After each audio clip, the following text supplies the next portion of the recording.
Okay.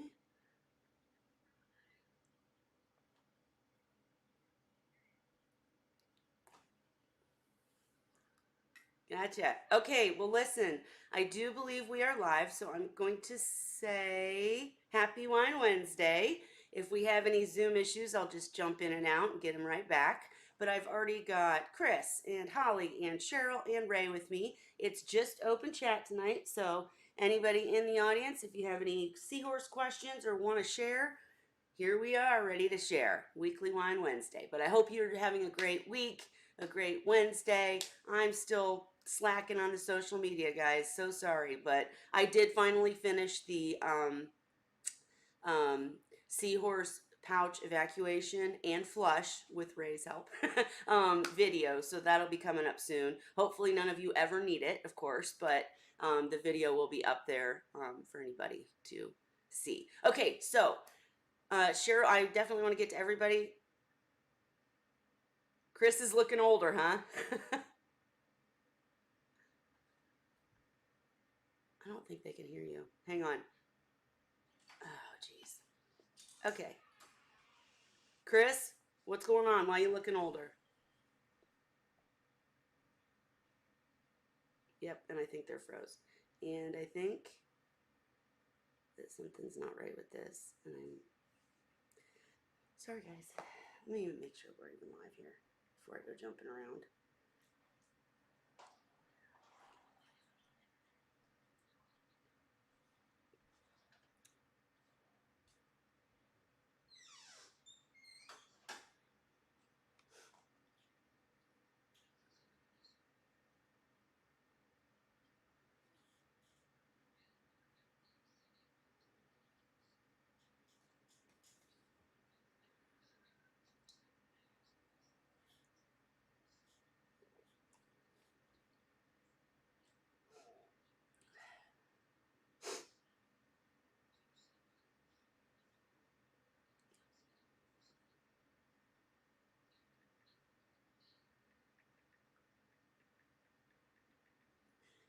Hey guys, if you're sitting there watching me just sit here, it's because I'm trying to get the audio to work from them and they're talking. So I'm sitting here listening to them and trying to get the audio to work for them.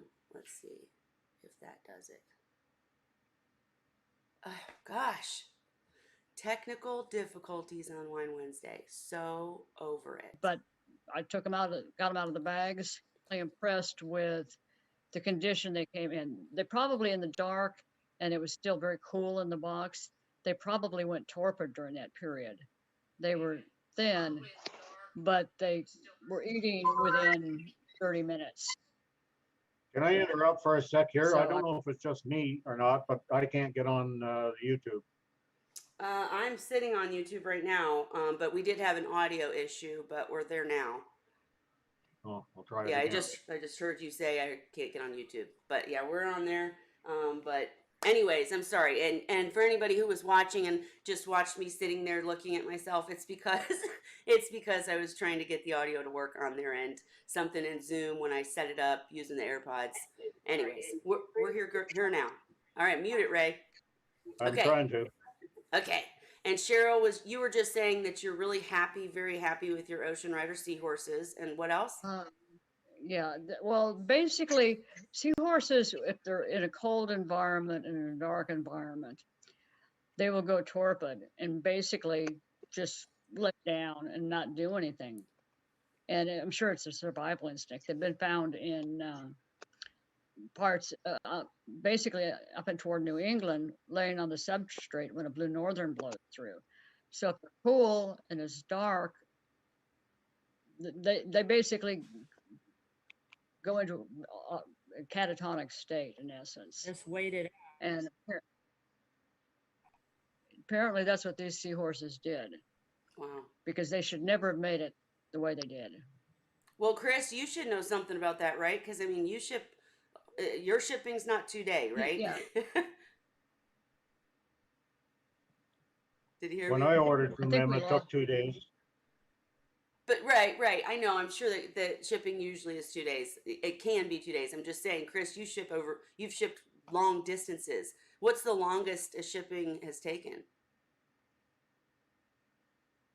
feel like they're freezing. They are freezing. Gosh darn it. Okay. Sorry. Okay. I think I'm going to try to jump in and out of the Zoom. My computer's just going wanky. Okay. Them and, you know, when they arrive at their destination, especially depending on, you know, what the weather conditions are like. Like, I know that you guys are experiencing, you know, record heat waves and things over there in the US at the moment, which is, yeah, one of the times that you don't really want your box of seahorses to go missing. Likewise, you know, the middle of winter is also a horrible time for that. Right. Um, Hey, Chris. yeah, I mean, if they're all alive and, you know, they're all, you know, seem to be doing well and whatnot, that's definitely a good outcome. Well, I've had them now for over 3 months, so I'm past the. They've all gained weight. They've all grown. They're courting. They're perpetual motion. I just never expected them to do that well. FedEx basically lost the shipment. Chris, it froze right when you first started talking. What's the longest shipment been? Because I missed it. Was that question for me, sorry, or? Yeah, sorry, Chris. Like, what's the longest you've had seahorses be shipped and be successful? Like, I think the I cannot believe this. Okay, I'm going to jump back into the Zoom. This is unreal, guys. I say it every week. We got to find something other than Zoom. And every week, I don't get to it. So sorry, guys. 1 second. Man. So frustrating when this happens. And it happens all the time. And Zoom, I'm putting in a formal complaint. You guys suck. And I'm doing something different because this happens every single week, it seems like. So frustrating. When I jump back in, y'all know, then it'll work. Maybe that's what I should do. Maybe I'll give it one more try where when I start the stream, I just leave and come back in. I was going to do that this week, but it seemed to be working. Sorry. Here we go. I should get in a second and be okay. Hopefully.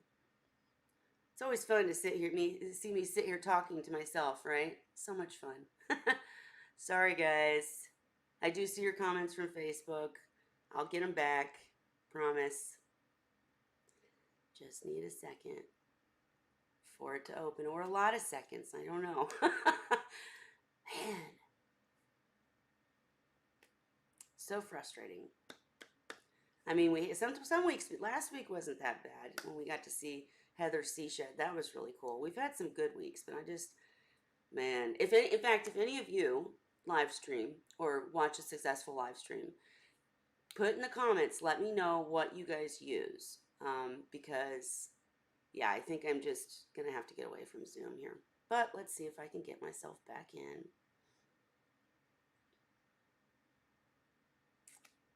Holy moly. Just such a pain. Everything's so slow. Years ago, I had my first real success raising seahorses. And we got a severe ice storm. Took down a tree in my neighbor's yard, took down my power. And it was in the 20s Fahrenheit. So it was well below freezing. And I had a group of youngsters in a 30-gallon tank at the time. Every one of them was laying on the bottom when the heat power finally came back on. They were not moving. And I did a gradual rewarming on them with a heating pad and just brought them up very slowly. I didn't lose any of those little guys. So Every cool. one of them made it. Yeah. Hey, real quick, because I definitely want to hear about Holly's and Cheryl's vibrant story that we were talking about earlier. But Chris, this is questions for you. Every time I ask you, it freezes, but I'm crossing my fingers. What did you say the longest term was in shipping? Like, that was successful? Sorry. About 5 days that I'm aware of. It might be slightly longer, but yeah, 5 days as far as I'm aware. Thank you. And is there anything new you have to report to us? Like anything updated on the displays or your personal or just Not really. Things have there's been some hectic stuff happening behind the scenes, and yeah, things have been put on the back burner for a little bit. So not much progress to report, but hopefully sometime in the future there will be. but you're still digging, It you're all still takes playing, time. yeah, you're still playing with shrimp, right? Though?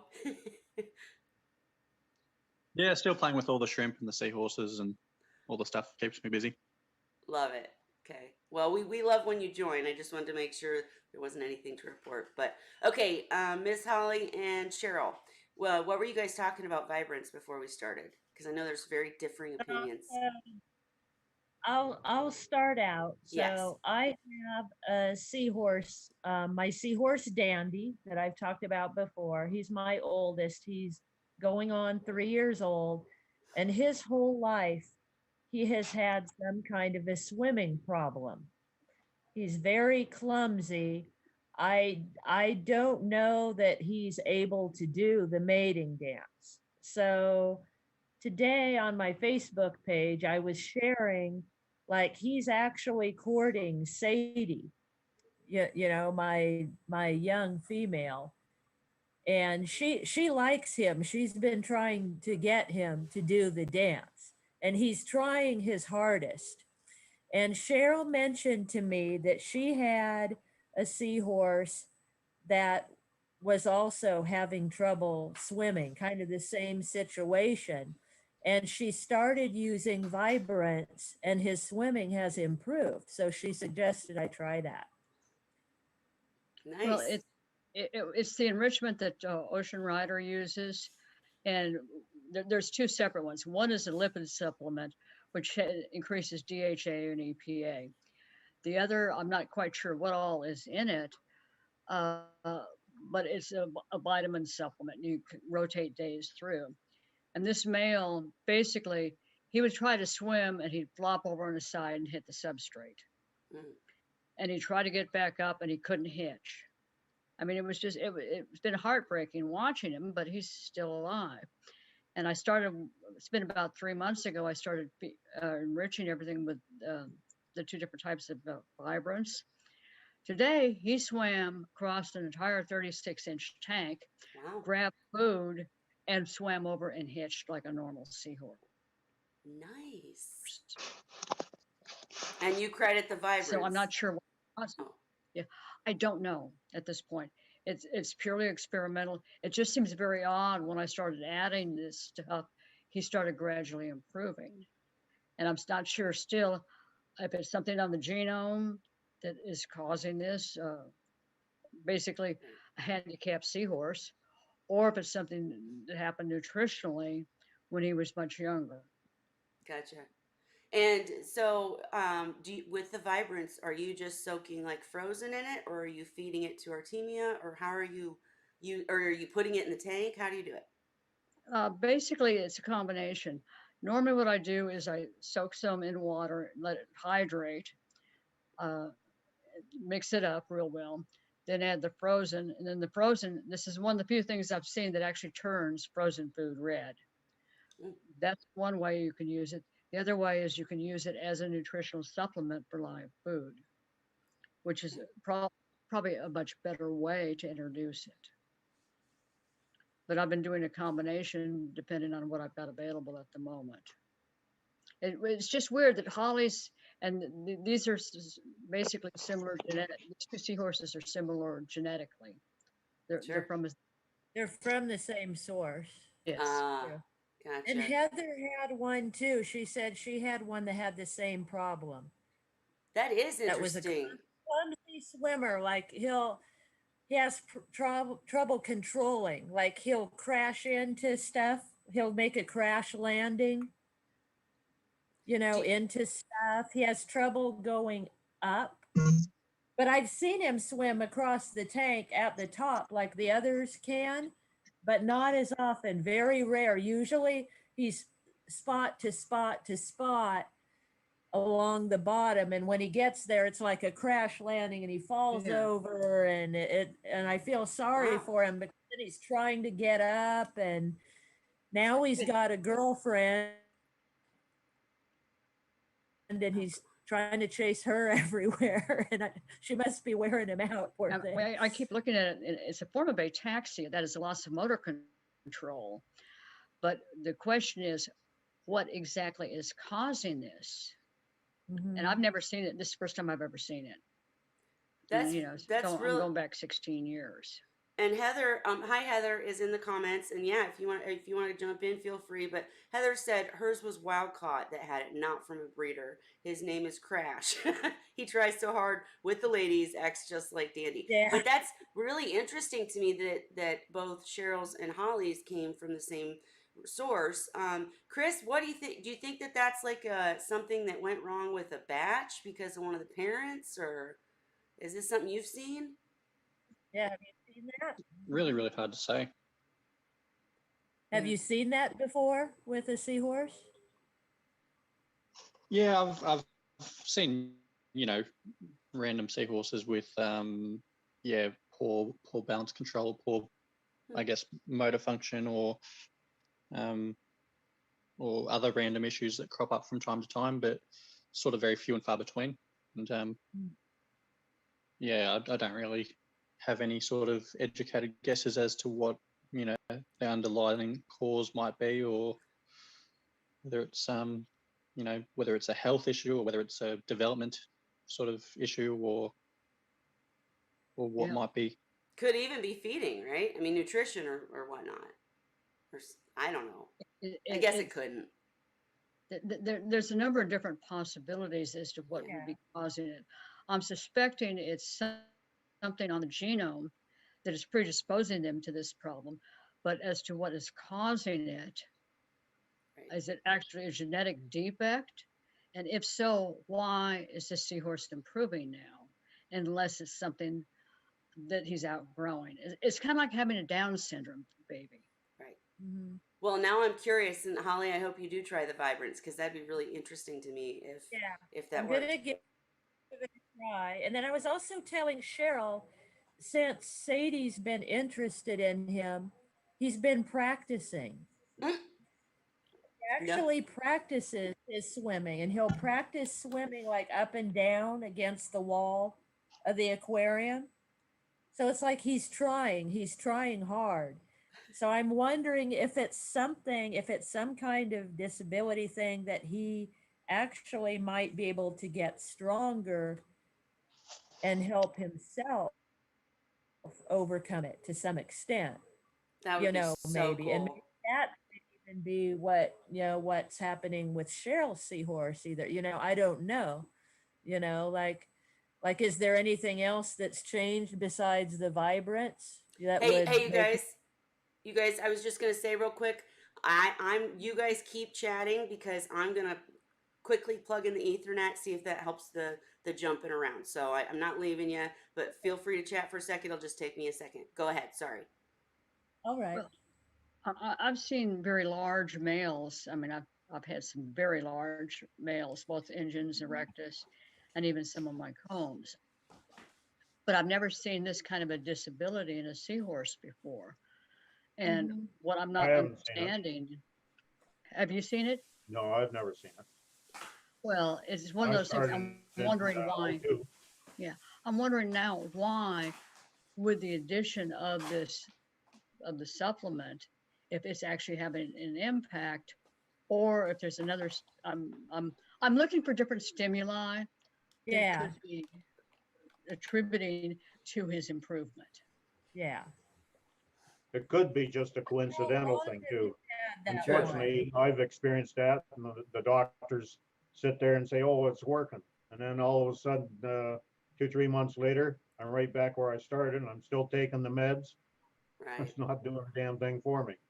Yeah. That sucks. Well, Cheryl, how long have you had that seahorse that has this swimming problem? Almost a year. Okay. Quite a while. And see, I'm wondering too, though, if it's, because I've had my seahorses almost all the same amount of time. The others are younger than him, but I've still had them a long time. And if it was a nutritional thing, I would think that the other seahorses would be affected too, suffering from it, I would think. Well, if the immune system unless, is very bad on that one, it may not be able to take advantage of the nutrition that's there, and the others are doing okay. It's like Mhm. if you yeah, got half a dozen seahorses in a tank, one gets sick, gets a bacterial Uh-huh. infection. It's not because there's more bacteria getting to that seahorse. It's because that Yeah.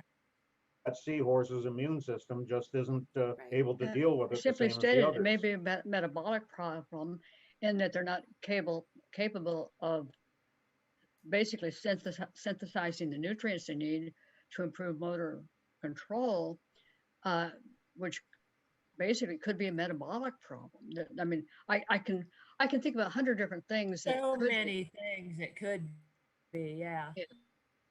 And But I think I'll try the vibrance and I'll keep you guys posted because if it makes a difference for him also, then that's something. Then Well, we if got he two improves seahorses with the that it helped. vibrance, then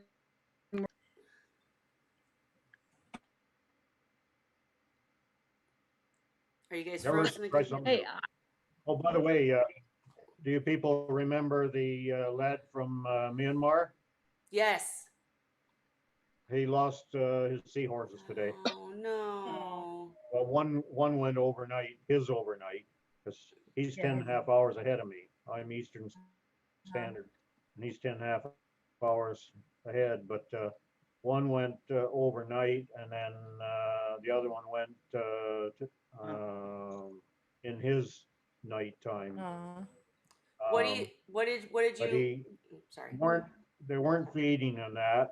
He did a freshwater dip, and the first one that he did, there was reaction, some thrashing around, and he said you could see little white stuff in the water. So I'm assuming that without being able to see it, that it was probably parasitic action.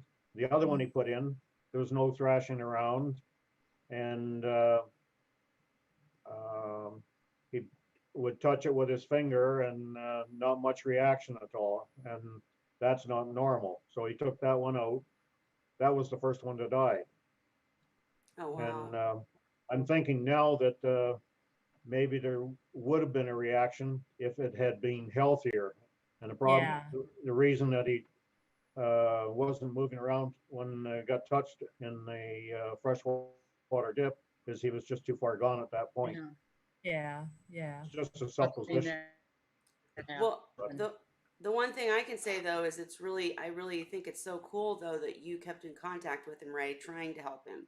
I mean, we knew from the Yeah. start he was kind of fighting a losing Only, battle. only 70 or 80 messages a day, Wow. Oh my gosh. but he was always in panic mode. But Right. the biggest problem he has though, he doesn't have the money to buy a chiller. Like Mhm. the coolest he could get it down to is Wow. 79, basically like 26 degrees Celsius. Yeah. Yeah. Did you But see? most of the I time, forget which group was. Somebody posted a paper that was done by a group of folks overseas, of the and Chinese one, they came to the conclusion that erectus grow much faster if they're born at 82 degrees. Mm. So, Uh, and um, maybe that works in a well, lab.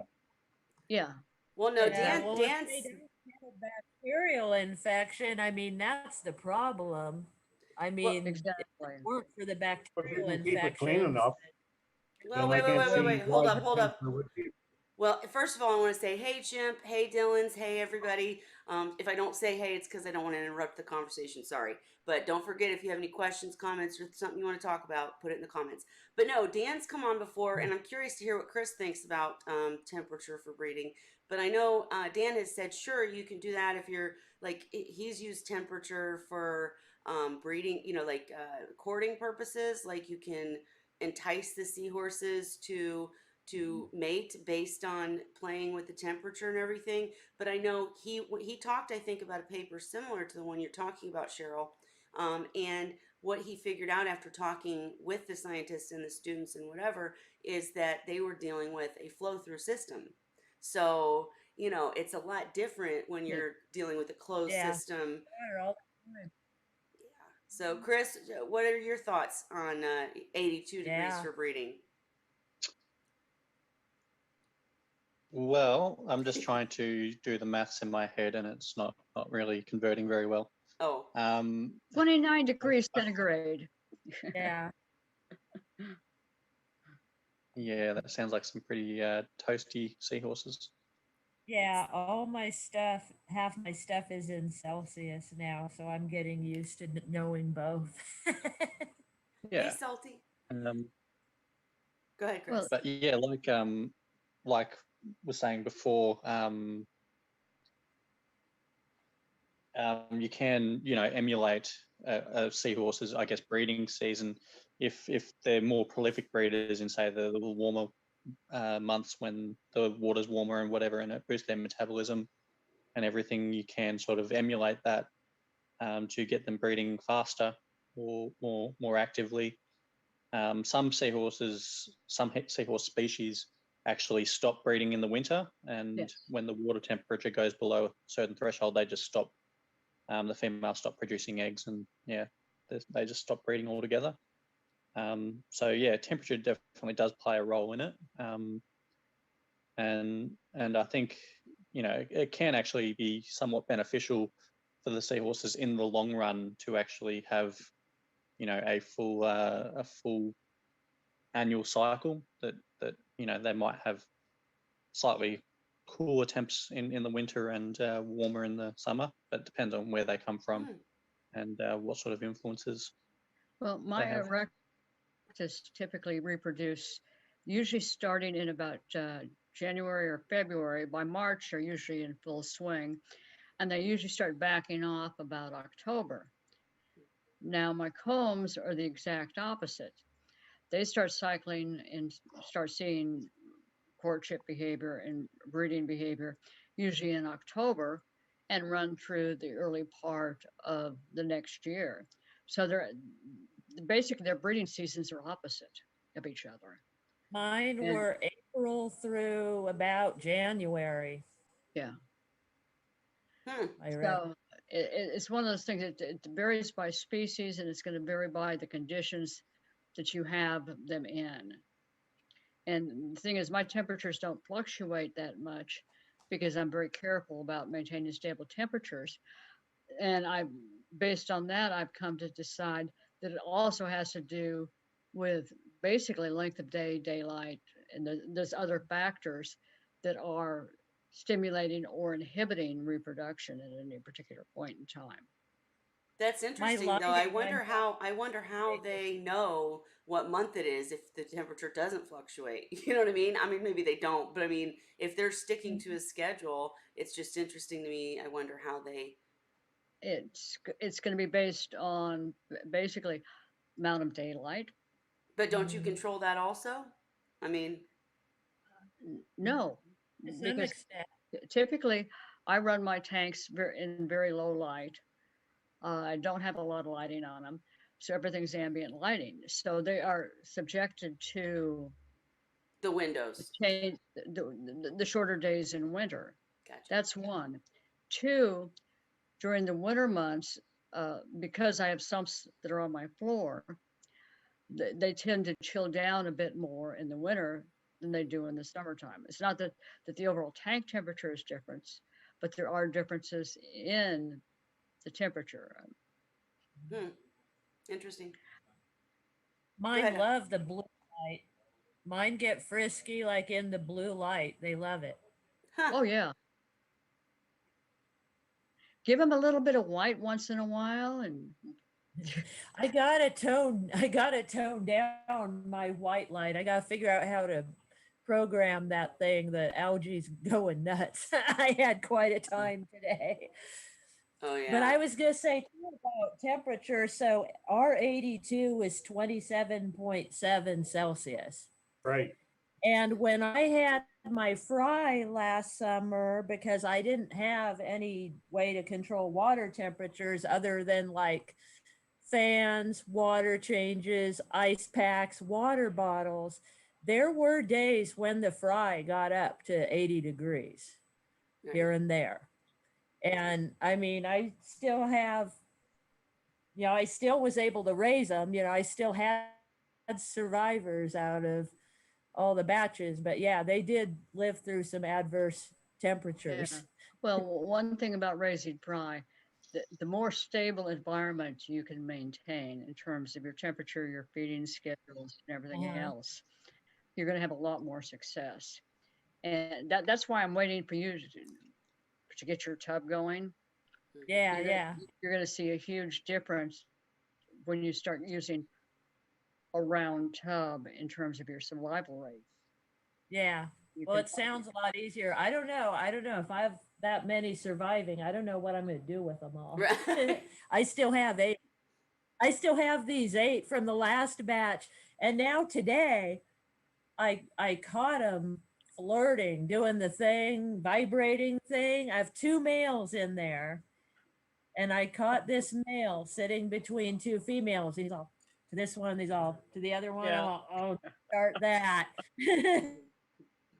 And don't feel bad. I remember at one point I had at least 300 Oh, seahorses in gee. my house. Mm-mm. And I mean, I'm going back years ago, and I'd raised most of them. And I was back then, nobody was really interested in seahorses.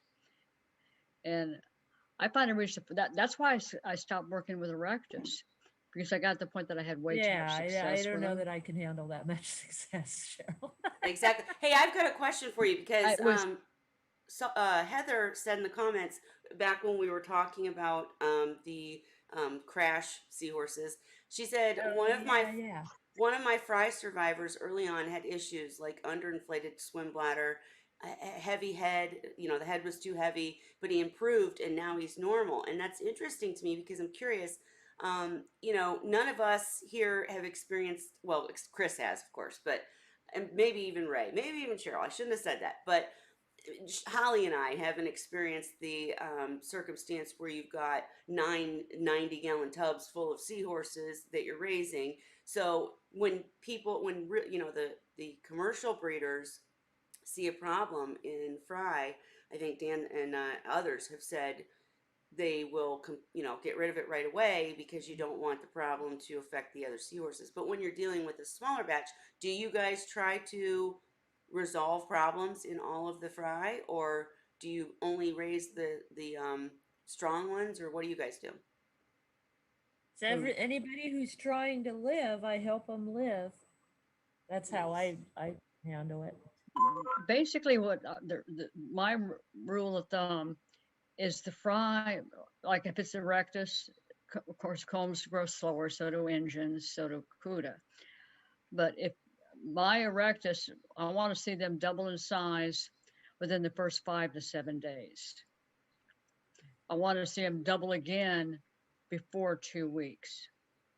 And the ones that are not exhibiting that are probably not, well, basically anything that makes it past the first week that's an Erectus has a very high probability of going on to make it, which means I end up with a lot of seahorses very quickly. Mhm. But it's also one of those things where I've been doing it so long by now, it's like I feel sometimes like I'm on autopilot with some of these guys. But it comes down to how are you cleaning your food? How are you cleaning your tank? What's your filtration? I mean, I'm a hobbyist, and my typical nursery system has almost 70 gallons of water. It's filtered with it's got a skimmer rated for 180 gallons. I'm running Mhm. K1. I mean, it's a massive filtration system as well, which makes a huge difference in the long run. How about you, Ray?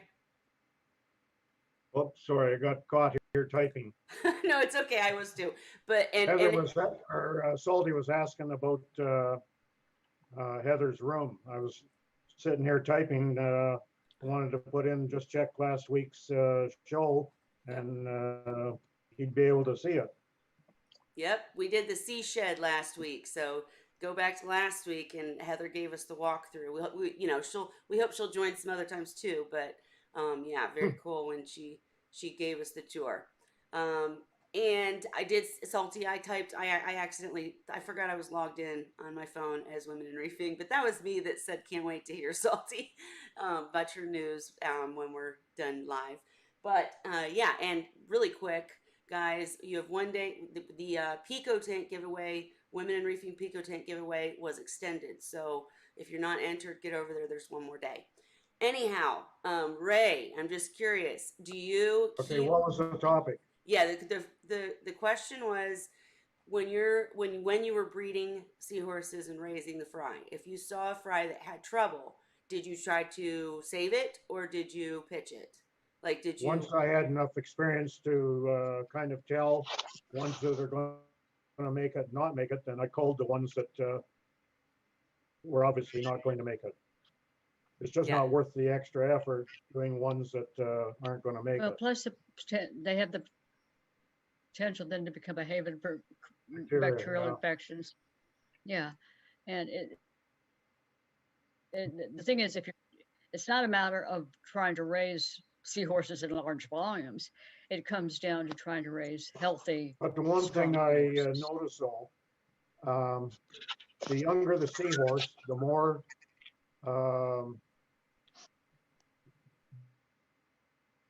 defective fry I found.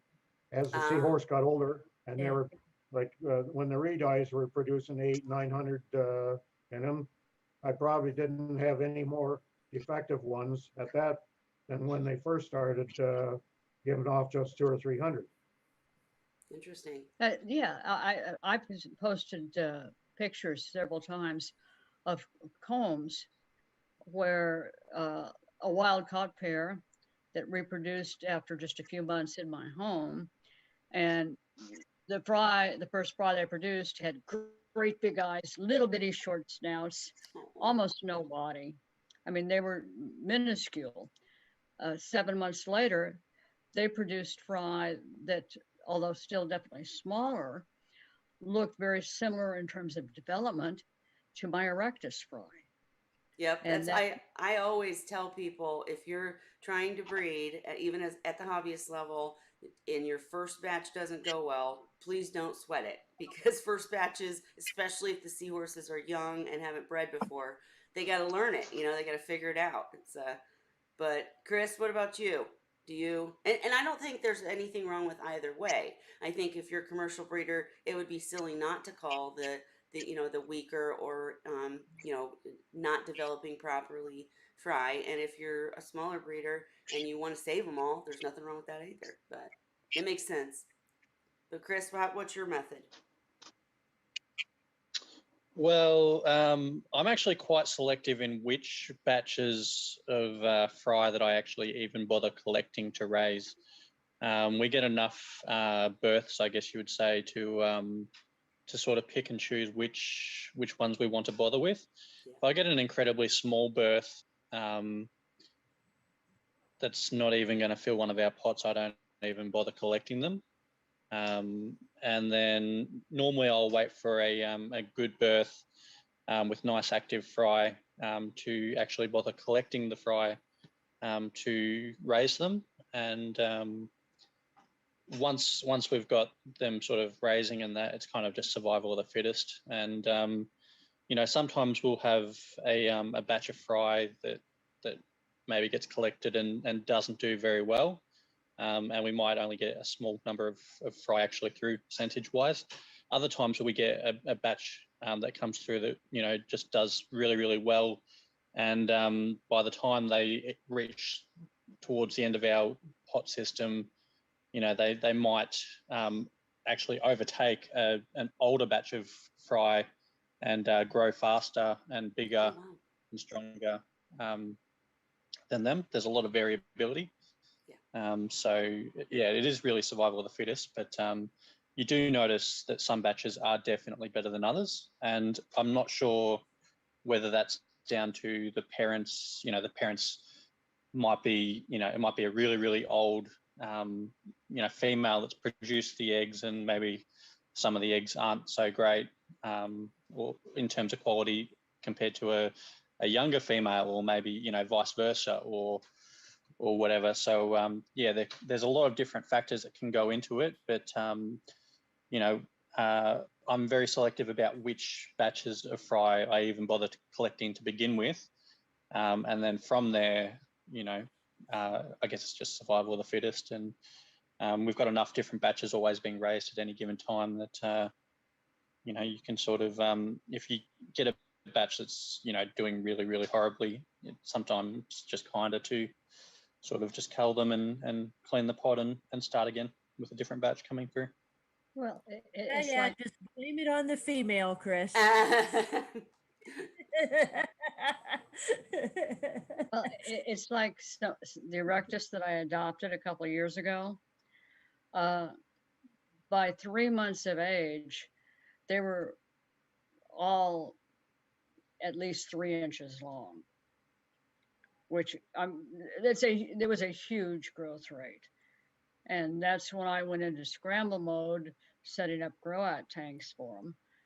And basically, I lost a couple after 1 week of age. I only lost a couple after that. Everything else just kept getting huge. Mm, But nice. those, yeah, those were from a large adult pair. Well, actually, two different large adult pairs because I adopted them twice. That had been kicking around for a long time, had multiple fry, and the keeper had never had any luck raising them, so she gave them to me. Mhm. And it was one of those things where they were probably at least 4 to 5 years old. They were nice mature pairs. They were big pairs, and they produced some beautiful young seahorses. But that's not always, you know, if you're dealing with like a couple of teenagers that are trying to do it the first time. Right. And I was Oh, and you like you said, you have your system down pat. I mean, that's why I love that you guys folks like you come to Wine Wednesday because, you know, there are small breeders that have the little bit of success and they're happy with it and that's where they want to stick. But if they want to go big, you guys really, you know, like you said, the person wasn't doing very well with the fry, gave him to you and they all turned out great because you guys just have it set, you know, your system down pat. And so I love that you share here. Have you well, finished your thank you. paper about setup? No, because I, my son who's been living with me for several years is over 6 feet tall. Oh, well. He's been sleeping on a twin bed. Mm. Yeah. So I sprung for a brand new bed, mattress, box spring, bed frame, the whole uh, chest of drawers, all of it. So we've spent the last week staining all his new wood platforms for the bed in his room. Gotcha. And that in the store I went to, I picked up everything I needed, all the plumbing, except they didn't have the 4 ball valves that I wanted to add to the Mm. plumbing. So find another source for that. After I get the ball valves, I've got everything I need now. Good. And So it's been, I wasn't giving you a hard time because Lord knows no, I know you I were. have so many things to finish and I take forever and there's always Oh, something coming up. it's been a crazy. I just they had all these mattresses, gorgeous mattresses on sale, and I said to myself, I'm going to get him a real bed that he can sleep in. Yeah, that's He cool. goes, Mom, I can turn over in this bed. Oh, I By bet the I way, getting back to go ahead. having the system all set and so on to handle large loads, I don't think I could honestly say I had something that was all set. I think I evolved, maybe not every brood, but at least once a year, I'd make a major change to whatever setup I had. So if I was still doing it now, I could guarantee it wouldn't be done the same way as I did back then. Yeah. The thing Sure. is, it's like if you have a, a brood that's born of several hundred fry, and they're all floating on the top, they're not moving around, they're not feeding, you chances of success are minimal. as opposed to if you have a large brood of 300 fry, and during the first less than a first week, they've been feeding like crazy and have doubled in size. And you have to assess not just the quantity, but the quality of the fry that you're raising. And Sure. it can be tough. Hey, I just wanted to say I do see the conversations going on in the comments. I love that you guys help each other. Awesome. And if I don't say it and you want me to say it, just make sure you raise your hand or something. But Dylan's so glad to hear that Salty's advice about the lighting, well, everyone's advice about the lighting and all the advice is helping with the algae. Yay! So excited for you. And yeah, and Heather, I think you're still out there. I just wanted to say I did receive the package, and I think I mentioned at the very beginning I'll be uploading the pouch flushing, pouch evac stuff video, and definitely appreciate your help and Ray's help and everyone's help in getting the supplies needed and getting that video done. But anyways, back to the topic. Just wanted to say I do see you guys talking. If you need me to say something, just make sure you Kelly, see it. Go ahead. when are you going to get that 250-gallon tank, Seahorse tank? Yeah, no. No. Maybe when I have a bigger house, which hopefully will happen someday, but not today. I'm jealous of people like Chris who can do all of this and he doesn't have to do it in his own house. I mean, I know you are doing something in your house, Chris, but it would be so, man, if I had a facility to go set up for, all this stuff, I'd be jamming. Yeah, and you were getting paid to do it. Can you imagine? Do you actually have any in your home? One of my friends, and he got some Erectus from me, of the ones that I adopted. Anyway, he just got recently, well, not recently, a while ago, went to work for one of the aquariums in Texas. He messaged me a few days ago going, what is your exact protocol for hatching, sterilizing, everything, baby brine shrimp? He just got put in charge of their Seahorse program. Oh, wow. I was like, yes. Yay. And you can help him for sure. Yeah. And of course, I wrote everything I had and then some and sent it to him. But it was just so cool. Somebody that you worked with that hasn't done this before. And he's one of the people that listened and heard everything I said and did it. Yeah. And it's so rewarding when something like that happens. Very So, cool. Chris, do you actually have any at home? I don't have any seahorses at home. I try and focus on keeping the things at home that I can't keep at work or they don't want to keep at work. So yeah, I choose to keep at home personally in my own time, the things that interest me that have nothing to do with work. Otherwise, I would be going to work, feeding the seahorses, siphoning the seahorse tanks, looking after the seahorses, and then basically come home on my lunch break or come home after work or get up and before work, look after the seahorses, and it would just be, I think, a little bit much. Yeah. Yeah. No, I can see that.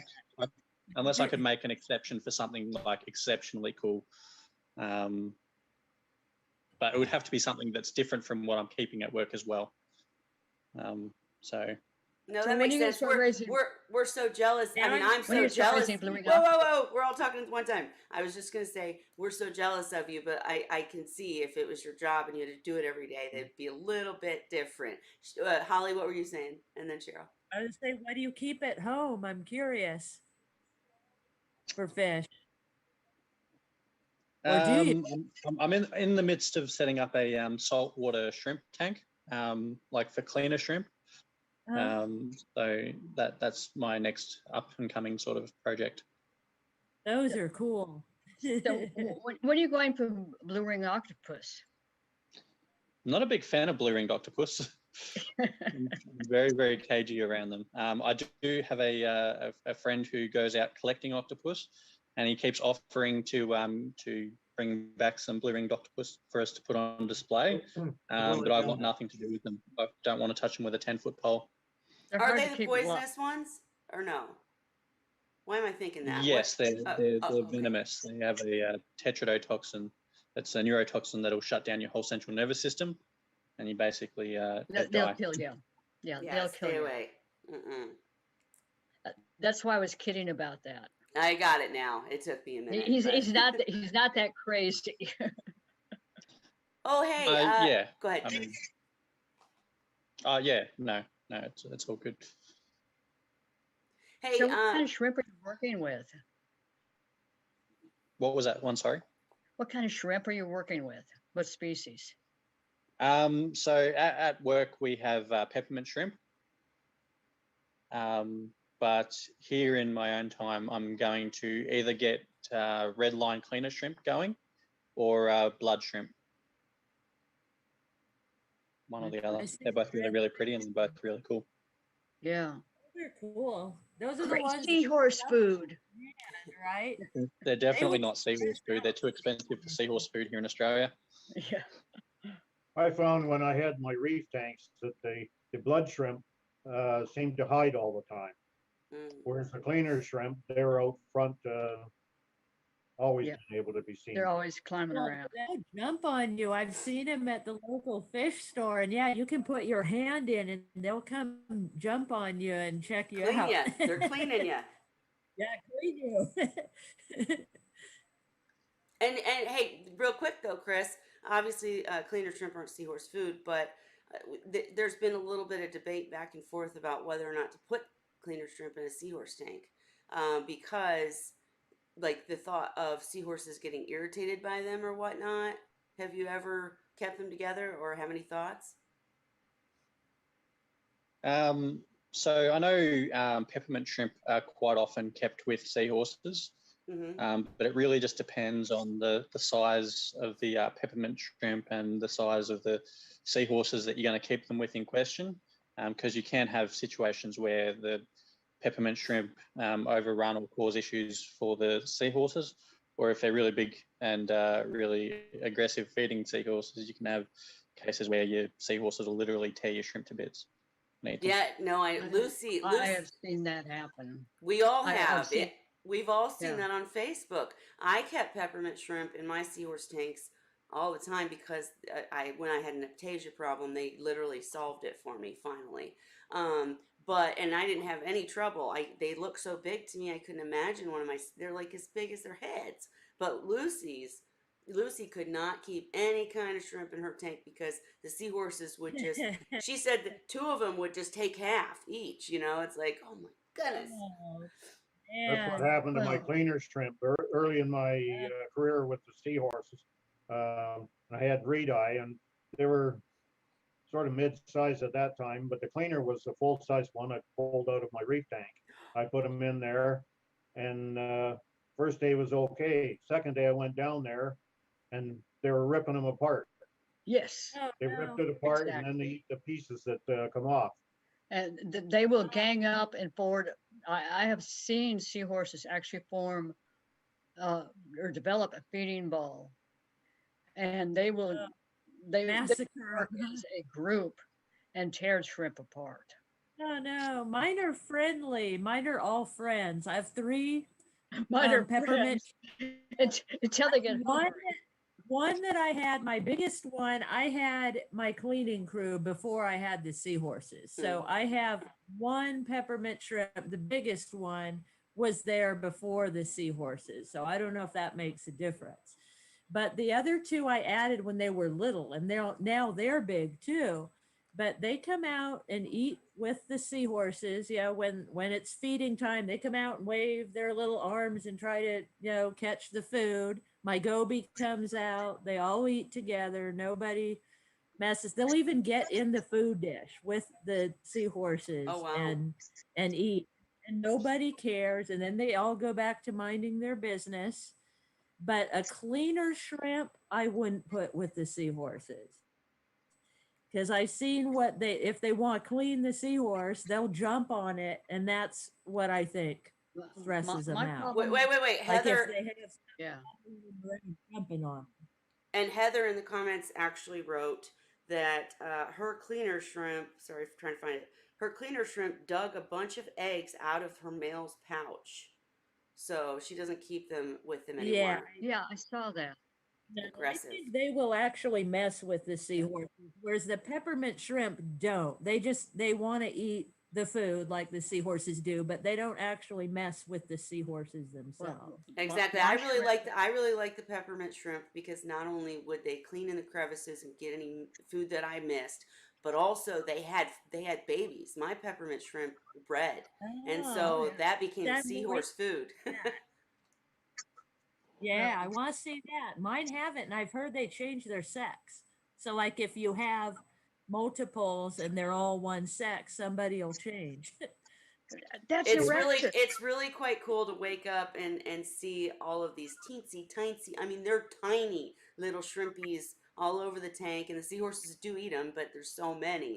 There's So, do they crazy look the amounts. same then? Do they look just like an adult shrimp, only tiny? Well, they're clear. They're well, not clear. They're like I See don't know what through. else. Yeah, kind of see through, kind of whitish or silverish or whatever. So they just look like little specks, and you can tell it's a shrimp. But how would you describe the babes, Chris? They're not the same shape as their Right. parents. They have to undergo several molts and a Yeah, bit of a metamorphosis they're before they more um, round. turn into basically baby little versions of their parents. But with a lot of these shrimp, they're actually hermaphrodites, so they're actually both male and female at the same time. Ooh. And when one of the shrimp molts, when they cast off their old shell and they're still very soft, that is when they're in their female stage and they can be fertilized while they're still soft. So yeah, if you've got two peppermint shrimp or two blood shrimp or two red line cleaners, when one of them molts, the other one can fertilize it, and then when the other one molts, they can swap, and yeah, they're both male and female at the same time. Cool. Well, I my didn't know shrimp that. got booted out of my tank because what happened is once they grew out, they got along fine with the seahorses. They stayed hidden most of the time. Then it got to the point the shrimp got big enough when his male was going into labor, he would start to get to the top to deliver. And the way I knew I had a male that was about ready to deliver is all the darn shrimp would get up on top. And were trying to grab the fry as soon as Yep. they were born. And I was like, no, this is not cool. This is not going to work, guys. See, and in my So tank, yeah, oh, sorry. Oh, I thought you were still it was talking. just it was one of those things where I just decided the shrimp or the seahorses have to go, and it was the Right. shrimp that had to go. Well, when you Poor discover shrimp. something like that, of course. But Chris said poor shrimp. And in my tank, it was my 65 gallon that I had the aptasia problem in, that I overloaded with peppermint shrimp, and they kept breeding, and it was crazy. But they never affected the seahorses. They never went after the seahorse fry. But I think it's because I didn't have anything up there for them to sit on. Like they could swim up there or whatnot, but I think Cheryl, are you saying like there were places where they could sit on and reach the fry, or would they just swim up to get them? They would get off on my returns Return nozzles. Oh, Yeah. and literally hang on and wait. Sit up there and gosh. wait, probably. I don't know if they're poor I- shrimp I'm then. not. Smart. They got smart. I have one that kept for a while, kept getting in the filter sock. Yeah, Yeah, he'd go into the overflow, and when I cleaned the tank, I'd find the shrimp in my filter sock, and he was fine every time. I don't know if it was the same one, but I'm guessing it was, because they usually don't swim up there. But it happened three well, times, and then finally he hasn't done it since. It's been several weeks, so maybe he learned his lesson finally. the only time these shrimp that were really visible was when I had a male going into labor, a male seahorse going into labor. Mhm. The rest of the time, they pretty much hung out in the rocks and stayed out of sight because the adults would have eaten them. Mhm. Mhm. See, mine were very Yeah, visible. They hung out everywhere. My mine seahorses got that didn't. way gradually, but at first they didn't come out. Like, I didn't know if they were alive. Like, Mhm. I wouldn't know. I haven't seen my shrimp in a month or two. And then Yeah. all of a sudden you'd see him. I'm like, oh, he's alive. Well, the way I knew they were live is I would find the molts. Yeah, that would be the only time when I'd see, and they'd climb to the tallest thing they could and to molt. I noticed too. When it's bad when all of a sudden all your shrimp suddenly appear out of nowhere and head to the top of the tank, and you're scrambling, grabbing your male seahorse that's pregnant to move him into a nursery. Well, maybe that's a good way to know if you have fry is watch your shrimp. Hey, If the shrimp are going to the top of the tank. I'm going back quite a few years ago when this was going on, but I decided shrimp and my seahorses are not going to be living in the same. I mean, my mice and shrimp is one thing, Yeah. but or amphipods, stuff like that. But some of these other shrimp, they definitely have an appetite for baby seahorses. Well, I Yeah. would say too, I mean, I'm not disagreeing at all. I never had that problem. In fact, it was the reverse. I've already said the peppermint shrimp had the babies and the seahorses ate them. But I think that this just goes to show yet again that it just depends on your situation. And as Ray said earlier, his breeding methods evolved, and your seahorse tank, I'm always changed. I stole the Heather's idea from last week with the shower curtain rings. Now my tank, Yeah, I got to post a picture because the yeah. See, seahorses love it. And wait, I wanted Yeah. to that's a say much better. That's a hi, much better Dan. idea than the chains, Yep, hi, because the Dan. chains. Welcome, Dan. Sorry. Hello. Hey, Dan. All right, go ahead, Dan. Cheryl. Well, the chains, they will stick their head through, and then they'll get their bodies stuck. The curtain ring or the shower curtain rings are big and round, so most seahorses are able to fit through them. They're a much safer and Yeah. better Bigger alternative. seahorse can fit. Gotcha. Just a couple comments from the comment section. Heather said, "Did you guys check your overflow? That's where mine hang out on the overflow." And then Dylan said, "Yeah, I never see my meat eater snails, and then they show up out of nowhere when I do a water change. I see my snails and shrimp are all over everywhere." But really quick, I did want to say I had a terrible crisis. I completely forgot to say this. My reef tank is not drilled, and so it required the overflow box, and it was making a crazy noise, and it just wasn't going well last night. And Sean was looking around at it, and he figured out that what's it called? You reef people in the comments would know. You too. Yeah. The the YouTube or whatever, it had a crack in it, and I'm like, how does that even happen? So Um, now it's like down until I can get a new one, which there was yeah. just clowns and a few coral, but I If mean, the Hey, UV lights, if the UV from the lights has been at it for a long time, then it'll the degrade to filament. plastic and maybe Yeah. it got knocked. really, do I need to worry about the It's more actual brittle. box too? You get old and brittle. Plastic does if it's Should, old. this is a question for Chimp and Salty and everybody else, anybody. But do you replace your if you don't have the drill tank? I know that's the best way. But do you just replace your entire box, every few years, or how does that work? This reef's been going for a really long time, but Yeah, just do the tube. just the two. Yeah, Yeah. Okay, do the Yeah, just YouTube. a new tube. okay. Well, I was just surprised, but Hey, if you want any more, I got at least 4 or 5 of them I'm getting rid of. hey, I'll message you when we're done, Cheryl, for sure. But there's something else I wanted to get from you a couple weeks ago. I can't remember, so I'll message you and we'll chat. But Sir Dan, I just wanted to ask before we all start chit chatting again. Anything new? Anything going on? Or are you just jumping in to chill? I woke up, so I thought I'd jump in for a few minutes before I take my stuff and go back to bed. Sure. Well, I'm not going to keep it going much longer, but we love when you do jump in. We were talking about something earlier. Wish I could remember because I'd ask you too. But did you ever? You never Oh, had you any. I think I know what you were gonna say. Wasn't it about the strange swimming like Dandy has and Cheryl Seahorse has? I don't think Was that that was what I was going to ask, but that's a good question. Dan, they were talking earlier about both Holly and Cheryl got seahorses from the same place, and Heather got a wild caught seahorse, not from the same place, but all three seahorses have this. Holly, do you want to describe the what it is? well, the simplest way to put it is he's a clumsy swimmer. Like when he swims, he's not very good at control. He'll crash into stuff, he'll land sideways. It's like he'll fall and then have to get up and right himself. He has a hard time swimming. Still doing it? Oh, he's been doing it his whole life. He's almost 3 years old now. He's Me, always had trouble swimming, but he gets around, but he's not graceful like the other seahorses are. He can't just swim. He's like crash, crash. Swim. I know some people like that too. Right. Yeah.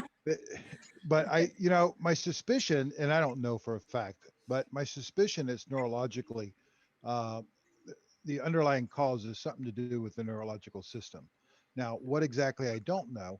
I do know that sometimes you'll see during acclimation where seahorses are taken from one side of water to another where they'll exhibit some real weird signs, but it's usually very short lived.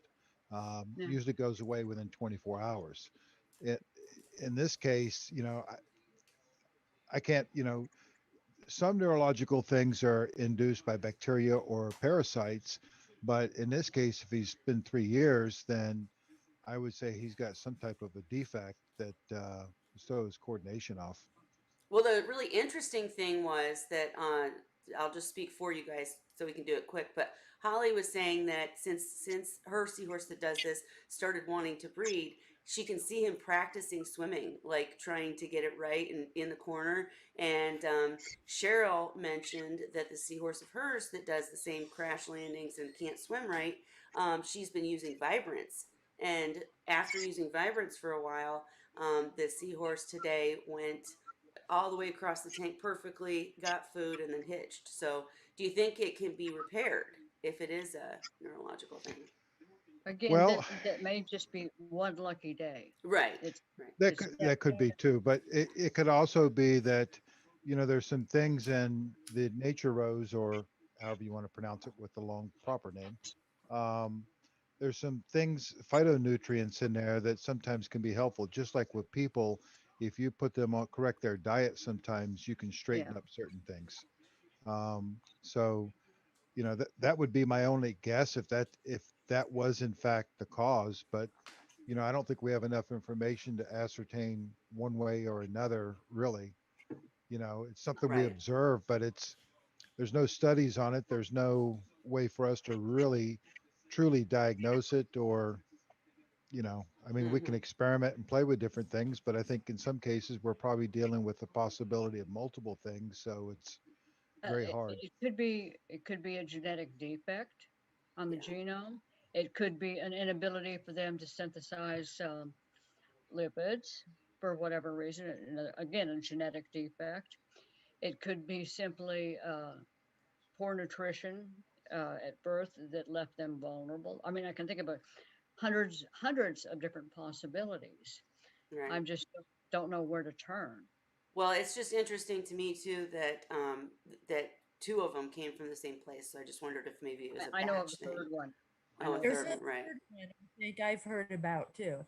So it Yeah. just made Well, me if they're think some. coming from the same place, then my question then would be to look at what the breeder is doing and how they're, there could be some deficiency in the animals when they're breeding.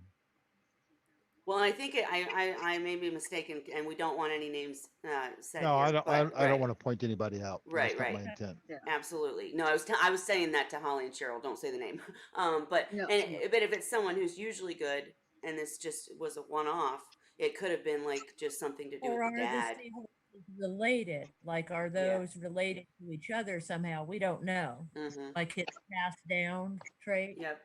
And I did think real quick of what I was gonna ask Dan. They were talking earlier, and actually this ties into the topic a little bit because the two questions I was gonna ask are, do you see many studies anymore? Because it seemed like there used to be a whole bunch of studies and work being done to figure these things out, and I just don't see as much anymore. And Cheryl did see a study or a paper yesterday about fry being kept and raised at 82 degrees. I was gonna ask about that, but Okay, um, was that by Dr. Lynn out of FIT? Yeah. Yeah, that one, if you look at the date on it, should go back to about 2008. Yeah. It's an older one. Yeah, that was one that I went back and forth with them on, and it was funny because the lead researcher and I were arguing back and forth. He was insisting that because I was having success at lower temperatures, I had northern variety of seahorses. And, I kept telling him, no, I collected them locally. And we went back and forth. And finally, I was speaking with Dr. Lynn, and what if you read the paper carefully, I think you can figure it out in the paper, but we came to the conclusion was that in recirculating systems is much different than flow through. They're using a flow through system with natural seawater. So it's a whole lot different than using a recirculating system where things can build up in the system. They had clean water all the time. Yeah. Yep. They were right on the beach, and they had Yeah. a well that was 50 feet up, of sand that they were filtering through, and then the water was coming into the tanks. Yeah. I had tried to reiterate that because I remembered But you saying that, it, but I just couldn't remember exactly. Go ahead. yeah, Sorry. I still get studies. I haven't been reading a lot recently, but I still get studies that sent to me in my inbox all the time. Really? Okay. Well, Send good. them to me, Dan. Huh? Send them to me. Mhm. I have to download them first. I get the notice of them, and some of them are easy for me to download. Some of them are not. Yeah.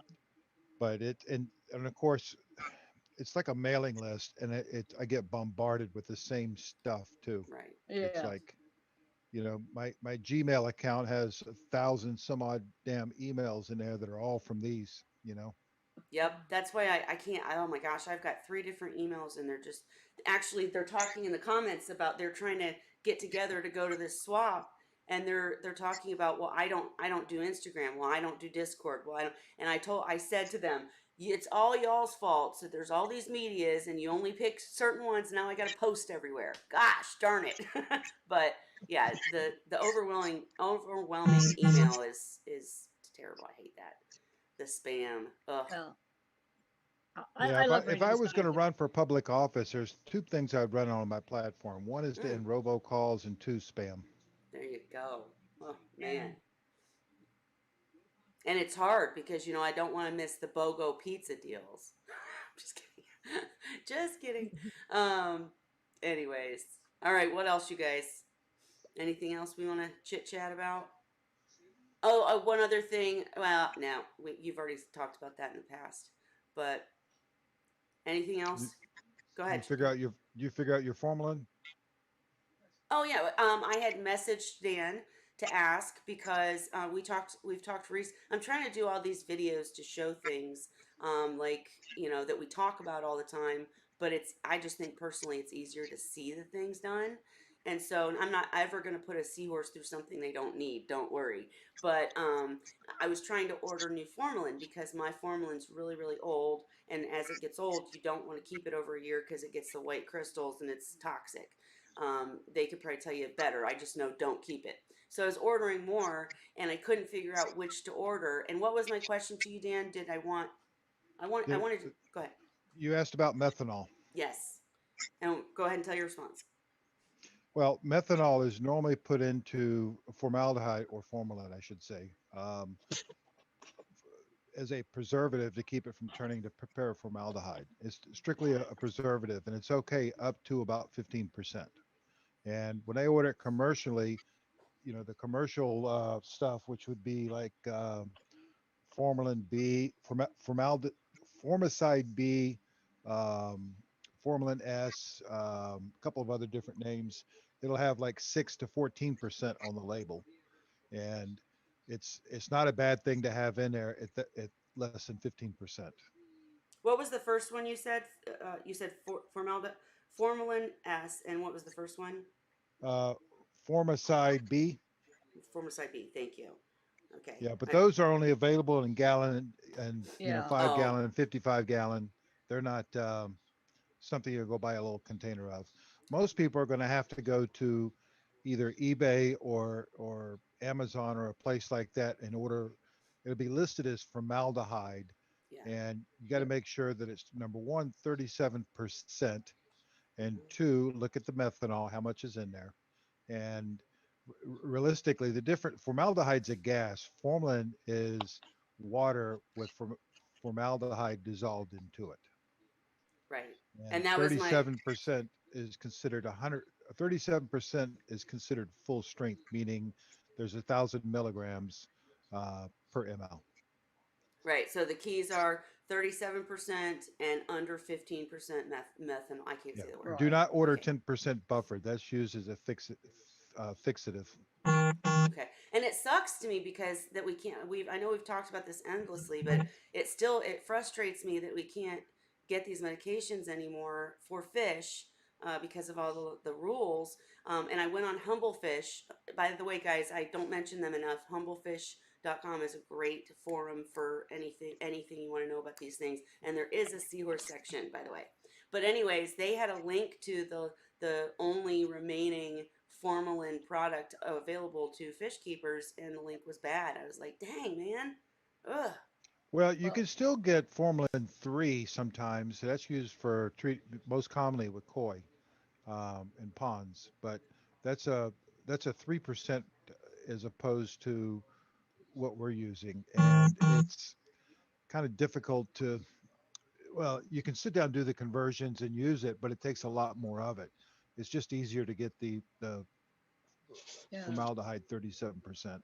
Well, No, one that's of the what I did. Go problems ahead. with formalin is it's a known carcinogen, and that's a lot of companies have stopped carrying it and selling it because of the potential, basically, to cause cancer.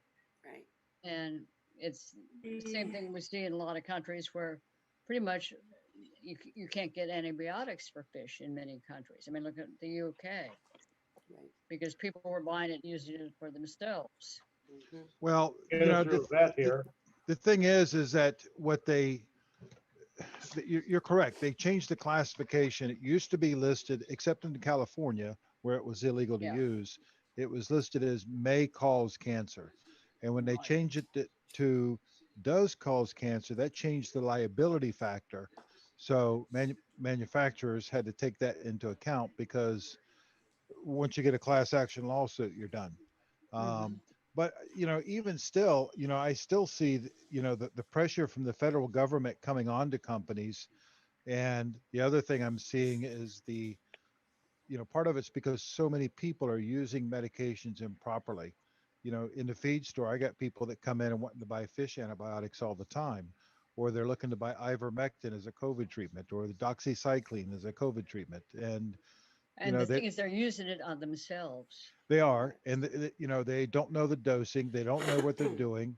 You know, I'm forever having to coach people on, like I got a couple of dog breeders that come in, and you would think that since they're breeders, they would know what they're doing, but I got to sit there and explain to them how to, dose the deworming medications and how to calculate it, and you know, s- some of the stuff is really, really simple, but Some is there's not. a lot of misuse, a lot of overuse, and I get people that don't want to go spend the money for a vet that walk in and say, "I want penicillin," and Right. we have injectable penicillin. Well, that works on some things, but it doesn't work on everything. It's there's different antibiotics for different problems. Yeah. I thought there was a So ban on the I sale of have a penicillin. question, No, for Dan. farm use, we have it. What's that? Hey, wait, Can Holly. I I know you. show you? Go ahead. Can you see my screen? Yeah. Yeah, So that's it.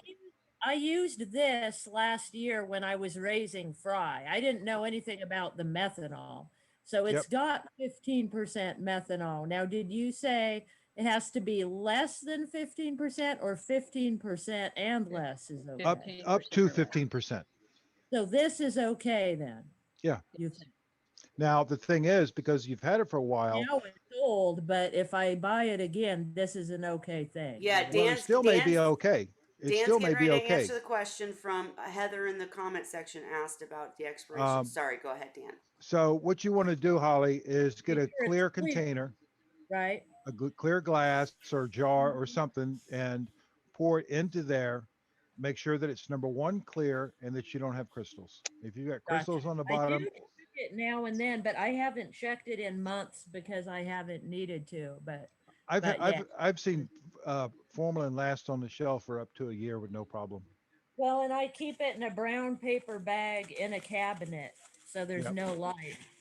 Yep. My And formalin is 5 years old. That And- helped. Use it. And do not put it in the fridge. No. Yeah.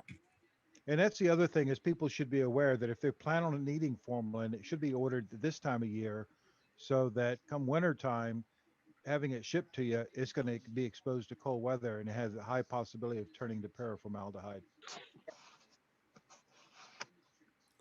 Right. Sorry, I was responding to Salty about social media. Sorry. Yeah, no, but thank you for explaining that. And in the bottle that of formalin I had, I would have had to do all the clear stuff, and I just knew it was so old. It was over a year. It was very old. But and the cool thing too, I'll mention, guys, is that when you're having a hard time sourcing some of these things, you can't talk openly about sales or anything like that on Facebook. But in Seahorse Sources group, there are some really good people where, like, if you're having trouble and you need Diamox or whatever, someone will hit you up in Messenger and try to help you out, or have it available or whatnot. So Hey, Dan, since you're here, an individual tried to join. Well, he actually joined group. I'm not sure who let him in. Name was Raju. He's selling dried seahorses. mhm. I did block him today and eliminated him, but he may very well be coming back. You And I eliminated got him. it. Sound like a hit lady. Well, thing is, one of my friends in the Cheryl. UK got hit with it, and he messaged me, and I started checking everybody's Facebook pages. Well, So thank you. That's appropriate thing to do. They're just going to keep on, keep on, keep on. Yep. Oh yeah. Good catch, Cheryl. It's hard. Now it was a good catch. A friend of mine in the UK that messaged me. That's how I found out about it. Gotcha. Well, that is the scary thing about all these medias, is that we sit up here and show our faces, so I'm me. But on a lot of these options, anybody can be anybody. They can say they're anybody. It's pretty crazy. Yeah. But it's 9:48, guys. I'm giving you the 10-minute warning. So anything you want to chat about, Chris, if you have something, over talk us all, or Dan, or anybody, Ray, anybody. Well, go ahead, Cheryl.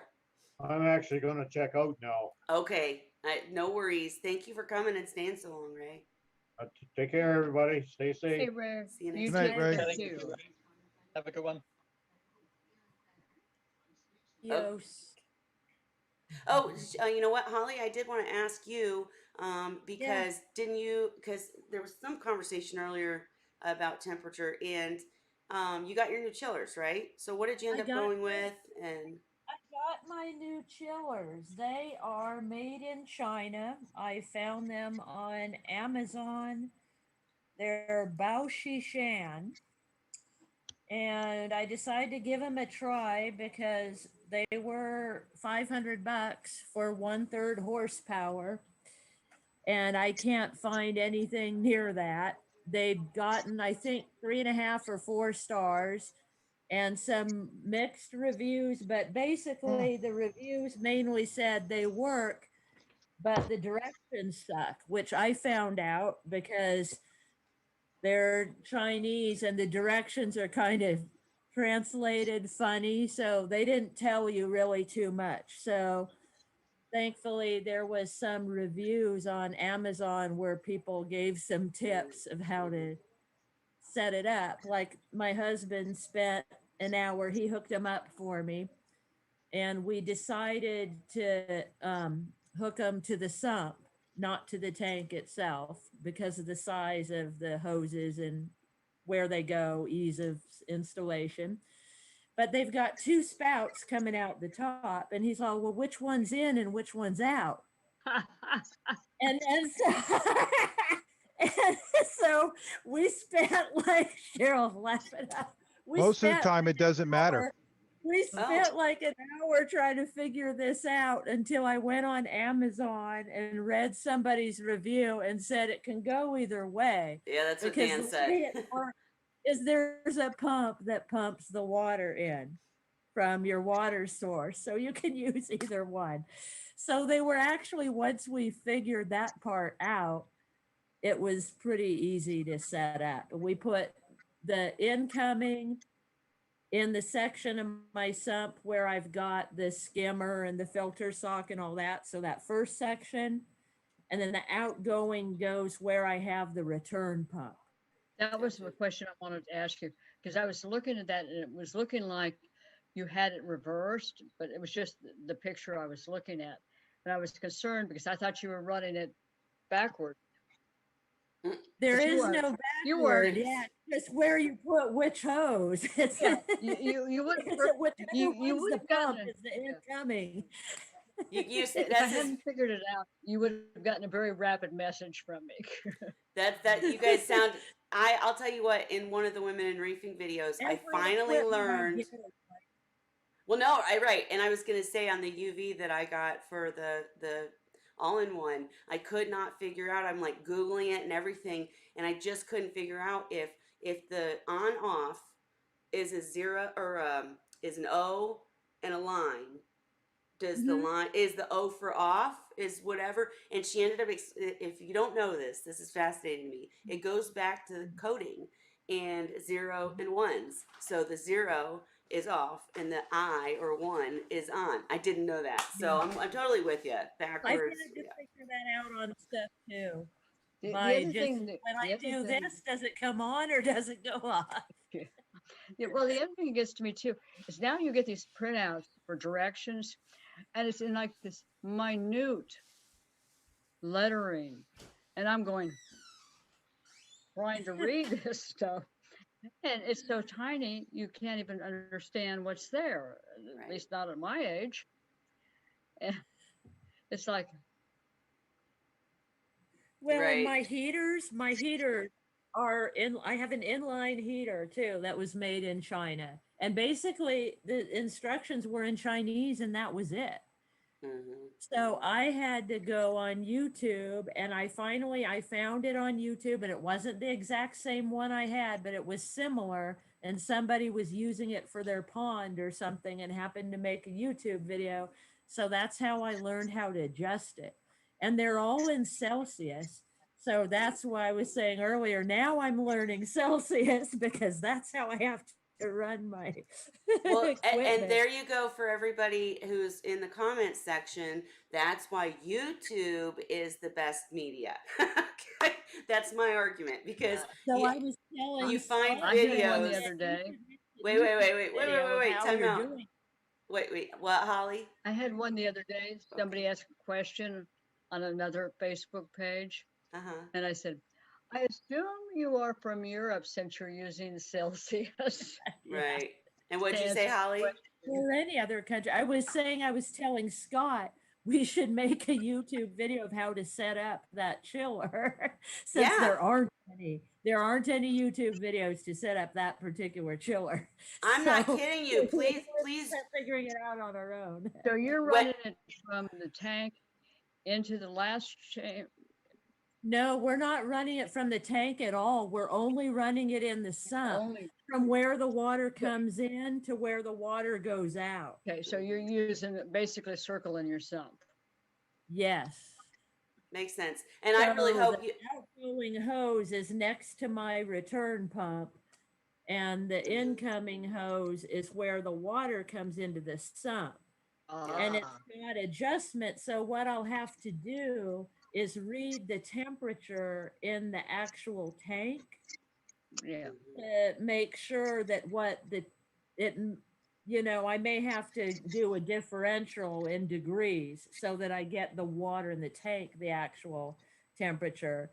But my Well, husband, who understands these things better than I do, said, Right. I don't think you're going to have a problem because it's going to be putting the return pump is putting that water into the tank. So Yeah. it's going to even out and be the same Right. temperature. And You may I not really be able to- wait. I really hope that you do a Right? YouTube video because they seriously people look for these videos, and if nobody's made one, then everybody's out of luck. And Yeah. I Yeah, know was looking today, I was out of luck. well, that's why you need to make the video. I'll definitely reshare it everywhere. And I was gonna Hey, say I have fly me out there. wait, Cheryl, hang on. I have in another Women in Reefing video, K&P Aquaculture, excuse me, she's actually using a chiller and a heater in the same system, just she's got it rigged to where it does what it needs to do for certain areas, and one of them is dwarf seahorse tanks. But I did want to ask real quick from Chris and Dan, do you have any thoughts on chillers? Are there specific brands that are better? Should you, I know that Holly's goal was to get one that was really powerful so that she could adjust it down to what she wants. Any tips or And thoughts on affordable. chillers? Right. Like which ones did you use, Dan? Or did you just use any? Well, one was homemade. Oh. I don't remember. Let's see. I had two. The other one was so old, I don't even know who the manufacturer was. Gotcha. And then the third one, I think, was a JBL. So I no, did no, see no, nobody's better than another. Or video about how to make your own. There's ones about how to make your own chiller, and there was one guy he made one for under $100, and I'm Wow. like, why didn't I see this before I bought my chiller?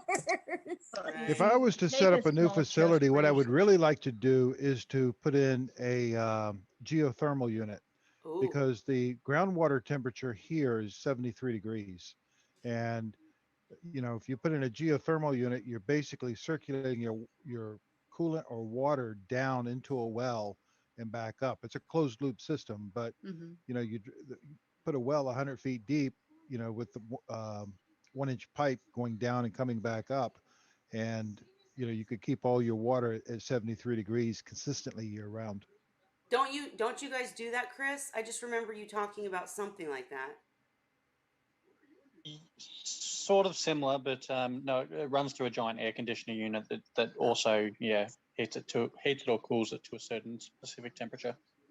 Gotcha. Well, what was the big thing that you guys had to fix that I'm thinking went down? Am I going Uh, crazy? that that was our giant membrane filter. Oh gosh, right. Okay, sorry. Okay. Okay. All right, guys. Well, we're at the 2-minute warning, so I'm gonna check the comments, but did anybody have anything else? And guys, I will check the comments later. And excuse me. But did anybody have anything else? I'm glad you got them, Holly. I can't wait to see the video setting it up, figuring it out. So I'm interested to see, yeah, how they work, and if they do the job and if they last. But I mean, I got the Jabeo pumps like you guys recommended. I think those are a made in China Yep. also, Yep. and they work fine, and my Holly, heater works fine. So I'll give it a chance and see. get an Inkbird thermostat. Oh, I have a few of those. I Okay. use those, yeah, already. Because I do know situations where chillers have malfunctioned and fried tanks. Mm. Chris Yeah, is sitting there going, yes. I Just use. make sure you've got an Inkbird on it that'll cut the power beyond a certain temperature. Mhm. That's a good idea to plug it into. And then I use infrared temperature readers too to check temperatures on all the tanks and make sure it's matching what's on the Exactly. equipment. I know a couple people that recently lost everything Mm. when their That- chillers yeah, got- that's good about the Inkbird because it can cut the power if something Exactly. goes wrong. exactly what you want. You'd rather cut the power if it gets up to 75 or 78 before it gets up to 90. Mm-hmm. Well, I'm just excited for the video and definitely everything you were saying, Holly, and also adjusting, because that's something people ask all the time. Well, what levels is your pump on? Is it blah blah blah blah blah? So definitely, but And okay, that's guys. why Oh, a go ahead. lot of people say they plummet like between the return and the tank. But see, I can't do that because the tubing is totally different sizes. Mhm. It would mess up the whole flow of the tank. And not only that, but I have heaters plumbed between the return and the tank already. So I don't want the chiller and the heater Yeah. battling out either. Right. No. That But would work. my tubes to the tank are like this big. They're like an inch and a half between the return pump and the tank. And part of the reason for that is because my tanks are gravity drain. There's not pump, so I have to adjust the pump for the flow coming out of the tank. Right. So Yeah. I can't have the chiller plumbing interfering with the flow of the return and all that. I bet you too give complicated. me big half hour at your place. I could probably plumb the whole thing together. Cheryl could probably figure it out, but I'm not that brilliant. Well, I think Done so much of this stuff. I actually think that the way you figured it out is I give your husband mucho credit, and that's why you got to make the video. Show us how you figured out how to plumb it and how you did this and why you did that, and yeah, it could be a great video. We can't wait to see it. But you guys, I am gonna call it. We can chat after if you want, but it's 10 o'clock. We've been going 2 hours, and I'm sure Dan has to go, but is being polite. So, thank Hey, you so Dan, much. one quick question. Dan, how are you doing? Yeah. I'm hanging tough. Maybe he'll tell us when we're done with the live. But Chris, thank you for coming. Dan, thank you for coming. Everybody, thank you for coming. Everybody in the comments, I'll check them afterwards. If we missed anything, I'll be sure to mention it next week. But appreciate you Okay. all. And then everybody say bye. Bye. Bye. Cheers, guys. She's everyone. got her blue mug. Night. Cheers. Of course. Good night.